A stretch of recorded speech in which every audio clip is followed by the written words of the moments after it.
যশোর জেলার মনিরামপুর থানার শাহপুর মাঠে এই আমাদের এক চাচা উচ্ছি আবাদ করেছে, ঠিক আছে। এই দেখুন, এটা হচ্ছে হলো গুলরি জাতের উচ্ছি। এই যে পরিমাণ এই অল্প গাছে এখনো এই ক্ষেতে শসা লাগানো ছিল, ঠিক আছে। তারপরে এই ক্ষেতে যে পরিমাণে এক পর্যন্ত উচ্ছি ধরছে, অসংখ্য উচ্ছি ধরছে। আর উচ্ছির দামও কিন্তু এখন বর্তমানে অনেক দাম। এটা কিন্তু ধরুন আপনারা দেখুন, এটা লাগানো হয়েছে মালচিং পেপার দিয়ে, ঠিক আছে। মালচিং পেপার দিয়ে লাগানো হয়েছে, আর সাথে দেওয়া হয়েছে এই যে সুতো বেড়া তুলে দেওয়া হয়েছে। আপনারা যদি এইভাবে চাষ করতে পারেন, তাহলে এই যে এই ইগুলো, এই উস্তা করলা গুলো অনেক ফলন দেবে, ঠিক আছে। আর এই এখন এই সময় কিন্তু দামও বেশি, প্রচন্ড দামও বেশি। ভাই উস্তি বর্তমানে কি পরিমাণ তোলা আছে?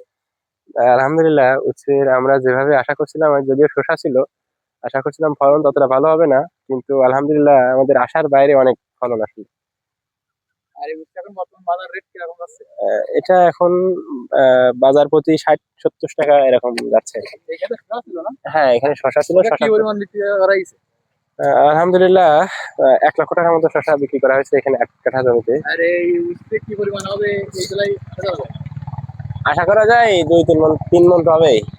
প্রথম এসে দ্বিতীয় তোলা এটা, এটা মাত্র দ্বিতীয় তোলা।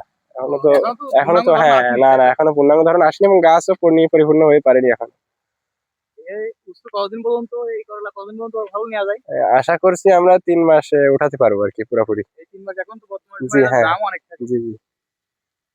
এইভাবে আধুনিক চাষে আধুনিক কি কারণ?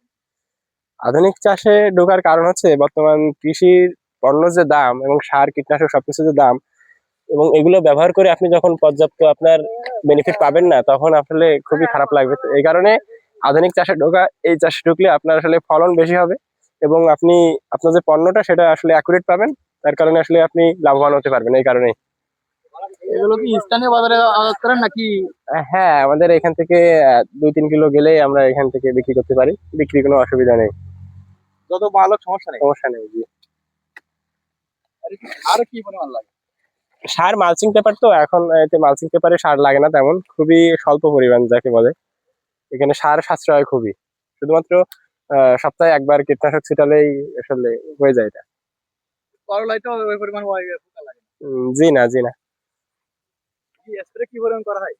সপ্তাহে একবারই, সপ্তাহে একবার করলে আসলে আমরা যেহেতু সিনজেন্টা কোম্পানির। এটা এটা কত টাকা কেজি হতে পারে? এটা অবশ্যই ছোট জাতের, অবশ্যই একটু 30 বেশি থেকে লাগে। 35 এরকম না? অত অবশ্যই লাগবে না, 20টা 20টা এরকম হয়ে যাবে।